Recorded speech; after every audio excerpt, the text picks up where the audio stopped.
Good morning students. आज हामी classification of अर्गेनिजम को बारेमा पढ्न गइरहेछौँ। केही डेफिनेसनहरु लेखेको छ, यहाँ डेफिनेसनहरु लेखेको छ, त्यसमा ध्यान दिनु होला। जस्तै फर्स्टमा लेखेको छ क्लासिफिकेसन लेखेको छ, नोमेनक्लेचर लेखेको छ र अर्कोमा ट्याक्सोनोमी लेखेको छ। तीनटा लेखेको छ। फर्स्टमा क्लासिफिकेसन, सेकेन्डमा नोमेनक्लेचर र ट्याक्सोनोमी। यो बेसिक नलेजको लागि मात्र डेफिनेसन छ, अलिकति ध्यान दिनु होला। यो क्लासिफिकेसन भनेको कुनै पनि अर्गेनिजमलाई क्लासिफाई कसरी गर्ने भनेर डिफाइन गरिएको छ। That is process of placing organism in groups depending upon similarities and different character पनि भन्न सकिन्छ या डिफरेन्ट क्यारेक्टर लेखेको हुन्छ।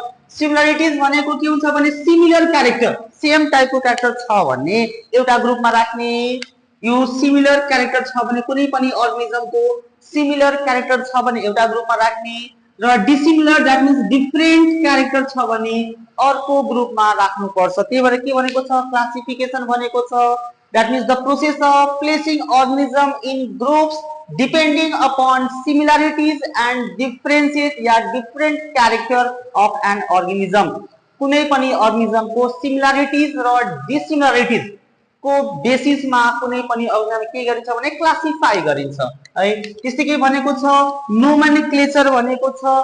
नोमेनक्लेचर भनेको के हुन्छ भने the process of giving scientific name of an organism भन्छौं। याद राख्ने के भन्छ the process of giving scientific name of an organism।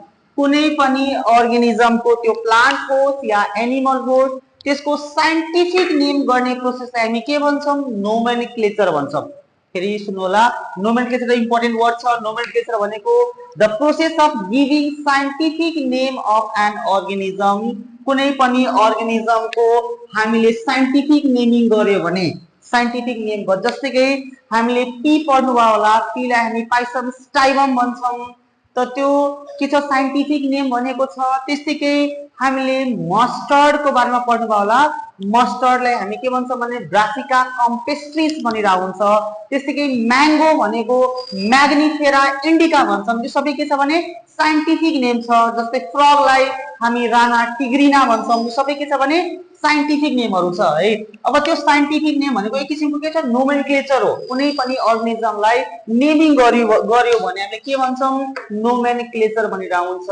That means the process of giving scientific name of an organism लाई हामी के भन्छौं नोमेनक्लेचर भन्छौं।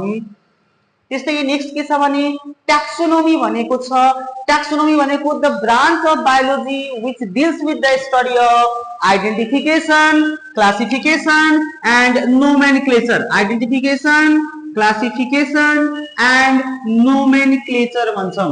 व्हाट इज टैक्सोनोमी कसैले सोध्यो भने के भन्नु होला the branch of biology which deals with the study of identification, classification and nomenclature.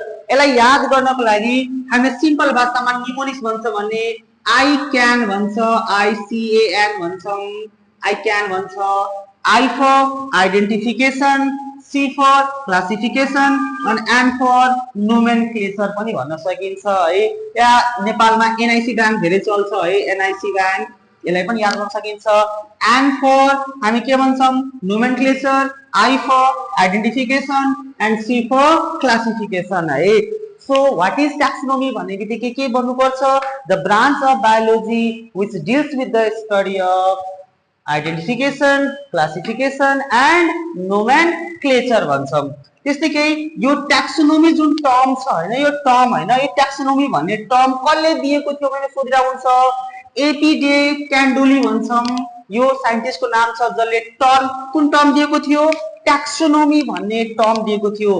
Name the scientist who given the term taxonomy सोध्यो भने के भने एपी डे कन्डेली भन्ने या कन्डेली भनेपछि याद राख्न पनि सकिन्छ है। सो टैक्सोनोमी टर्म कसले दिएको थियो सोध्यो भने के भने कन्डेली पनि भन्न सकिन्छ। त्यस्तै फादर अफ टैक्सोनोमी फर्स्ट लेसनमा पढ्नु भयो होला who is the father of taxonomy भनेर हामीले के भन्छौं कार्लस लिनियस। बुक्सहरुमा सी लिनियस पनि लेखेको हुन्छ। Who is the father of taxonomy यहाँ लेखेको छ the father of taxonomy is Carolus Linnaeus. एग्जाममा सोध्यो who is the father of taxonomy सोध्यो भने के भन्ने कार्लस लिनियस या सी लिनियस। किनकि अप्सनमा मात्र लिनियस लेखेको हुन्छ, लिनियस लेखे पनि टिक लगाउनु होला। लिनियस लेखे पनि त्यही कुरा छ। कार्लस लिनियस लेखे पनि त्यही कुरा छ, या सी डट लिनियस लेखे पनि त्यही कुरा छ। सो स्मिल याद राख्ने, who is the father of taxonomy, यो रेगुलर पारामा सोधिरहेको क्वेशन हुन्छ, who is the father of taxonomy भने के भन्ने, कार्लस लिनियस भन्ने। अब यो कार्लस लिनियसले एउटा अझ टर्म दिएको छ हैन, यसको बारेमा डिल गरेको छ, कसको बारेमा डिल गरेको छ भनेर, बाइनोमियल सिस्टम अफ नोमेनक्लेचर। अब एकछिन अलि पहिला रिवाइज गर्नु, यो नोमेनक्लेचरमा हामी के पढेको थियौँ, नोमेनक्लेचरमा the process of giving scientific name of an organism भनेको छ, कुनै पनि अर्गेनिजमको साइन्टिफिक नेमिङ गर्यो भने त्यसलाई हामी के भन्छौँ, नोमेनक्लेचर। अब यो साइन्टिफिक नेमिङ गरिन्छ के को आधारमा, on the basis of genus र स्पेसिस को आधारमा। याद राख्नु होला, यहाँ अलि हामी लेखेको छौँ जीनस र स्पेसिस जुन लेखेको छौँ, यो स्पेसिस। जस्तै अघि हामी पढ्यो नि, फ्रग को साइन्टिफिक नेम के हुन्छ, हामीले राना टिग्रिना भन्छौँ। त जुन राना छ, यो राना के हुन्छ भने जीनस हुन्छ, र टिग्रिना के हुन्छ भने स्पेसिस हुन्छ। जस्तै मस्टर्ड को पढेको थियौं, मस्टर्डलाई के भन्छ भने ब्रासिका कम्पेस्ट्रिस भन्छौं। ब्रासिका के भइहाल्छ भने जीनस हुन्छ, र कम्पेस्ट्रिस के हुन्छ भने स्पेसिस भइहाल्छ। टी को पनि पढेको थियौं, जसलाई छिनी भन्छौं हैन। टी को के भनेको थियौं, पाइसम स्टाइमम भन्छौं। त पाइसम के हुन्छ भने जीनस हुन्छ, र स्टाइमम भनेको के हुन्छ भने स्पेसिस। त्यसैले इम्पोर्टेन्ट के छ भने म्याङ्गो, म्याङ्गोको मौसम छ हैन, म्याङ्गोको साइन्टिफिक नेम सोध्यो भने म्याग्निफेरा इन्डिका भन्छौं। यो म्याग्निफेरा भनेको हामीले के हुन्छ, जीनस हुन्छ, र इन्डिका भनेको के भइहाल्छ, स्पेसिस हुन्छ है। अब यसलाई फेरि रिवाइज गर्नु त, यो ध्यान दिनु होला, बाइनोमियल सिस्टम अफ नोमेनक्लेचर भन्यो भने यो अलमोस्ट सेम हुन्छ, मात्र जीनस र स्पेसिस थप्ने के भन्ने, बाइनोमियल सिस्टम अफ नोमेनक्लेचर सोध्यो भने के भन्ने, the process of giving scientific name of an organism on the basis of genus and species. यहाँ लेखेको पनि छ, ध्यान दिनु होला, यो बाइनोमियल सिस्टम अफ नोमेनक्लेचर यहाँ लेखेको पनि छ। अब के भन्छ, giving the scientific name of an organism on the basis of genus and species. Genus र स्पेसिस को आधारमा कुनै पनि अर्गेनिजम को, त्यो प्लान्ट होस् या एनिमल होस्, त्यसको नेमिङ गर्यो भने त्यसलाई के भन्छ हामीले, बाइनोमियल सिस्टम अफ नोमेनक्लेचर। यहाँ एउटा एक्जाम्पल थपिएको छ, फ्रग छ, सोधिरहेको क्वेशन हुन्छ, फ्रग को साइन्टिफिक नेम के हो। अब कुनै कुनै बुक्समा के लेखेको हुन्छ, जुलोजिकल नेम अफ फ्रग लेखेको हुन्छ। अब सबलाई थाहा हुन्छ फ्रग भनेको एनिमल हो, त्यही भएर त्यहाँ जुलोजिकल नेम लेखेको हुन्छ। साइन्टिफिक नेम भन्दा पनि रङ हुँदैन, साइन्टिफिक नेम पनि त्यही हुन्छ, र कुनै कुनै बुक्समा लेखेको हुन्छ जुलोजिकल नेम लेखेको हुन्छ। त्यसो पनि नआतिनु होला, जुलोजिकल नेम भए पनि के बुझ्ने, यो फ्रग नै हो, या साइन्टिफिक नेम भने पनि के भने फ्रगै हुन्छ। त फ्रग को साइन्टिफिक नेम के हुन्छ भने राना टिग्रिना। अब हेर्नु त, यो जुन राना लेखेको छ यहाँ, यो राना, राना के भइहाल्छ भने जीनस हो है, के हुन्छ भने जीनस हुन्छ, र टिग्रिना के हुन्छ भने स्पेसिस हुन्छ। अलिकति यसमा के ध्यान दिनु होला, जीनस को पहिलो लेटर जहिले पनि के हुन्छ भने क्यापिटलमा हुन्छ भने स्पेसिस को फर्स्ट लेटर केमा हुन्छ भने स्मलमा हुन्छ। यसको बारेमा हामी अर्को भिडियोमा हाल्छौं, यो how to write the scientific name of an organism, त्यसको पनि क्राइटेरियाहरु छ। तर अहिलेको लागि यति मात्र ध्यान दिनु होला। जस्तै क्लासिफिकेसन अफ अर्गेनिजमको बारेमा, क्लासिफिकेसन त बुझिसक्नु भयो होला। क्लासिफिकेसन भनेको के हुन्छ भने that means the process of placing organism in groups depending upon similarities and dissimilarities yeah differences of an organism को बारेमा। त्यसैगरी nomenclature छ, that means the process of giving scientific name of an organism भन्छौं।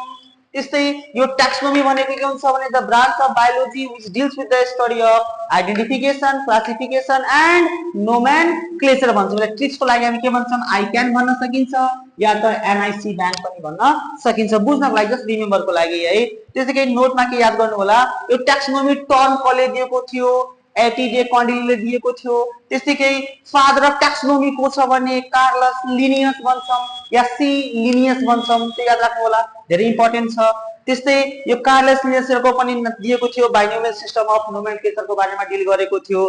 त्यस्तै यो binomial system of nomenclature के छ भनेको के हो बुझ्नु पर्यो भने कुनै पनि अर्गेनिजम को साइन्टिफिक नेमिङ गर्ने के को आधारमा, जीनस र स्पेसिस को आधारमा। इट मीन्स डिफाइन गर्नु पर्यो भने के गर्नु होला, giving the scientific name of an organism on the basis of genus and species. एउटा सर्टमा जस्तै यहाँ एक्जाम्पल दिएको छ, फ्रग को साइन्टिफिक नेम या जुलोजिकल नेम राना टिग्रिना भन्छौं। यो राणा के भइहाल्छ भने जिनस हो र टिग्रिना के भइहाल्छ भने स्पेसिस छ। यो राणाको पहिलो लेटर के हुन्छ भने क्यापिटल हुन्छ भने टिग्रिनाको पहिलो लेटर के हुन्छ भने स्मलमा हुन्छ। र साइन्टिफिक नेमको बारेमा डिल गर्नको लागि हामी अर्को भिडियो बनाउँछौँ है। यतिको लागि यो एकदम याद गर्नु होला, राम्रो छ।